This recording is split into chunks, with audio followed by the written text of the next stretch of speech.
And on the last repetition, she's going to let it stretch and extend the time under tension. Let hold the stretch on the last. Hold that stretch. So she held an isometric contraction for a partial as low as she could get it. And she's holding that stretch. Scapular contractions to failure.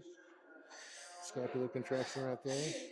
And those little scapular contractions are really going to let her stretch more. It's going to lengthen the stretch even more after the contraction. That is a 45-second long set to failure, and how many repetitions did you get?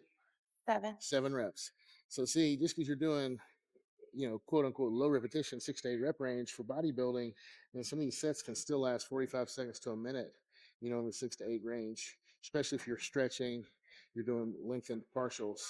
So that's why, you always hear 10 to 12, 10 to 12, 10 to 12. And I think that's where most of these bodybuilders develop the most fatigue in the muscle. The weights at 8 to 12 repetitions is what you usually hear. The weight's sufficiently heavy to make you feel like you're challenging at that rep range. You're going to build up a good pump and a good, so you get this massive pump and burn in the muscle, and you get a good amount of fatigue in that rep range to failure. So hey, that must be the right weight.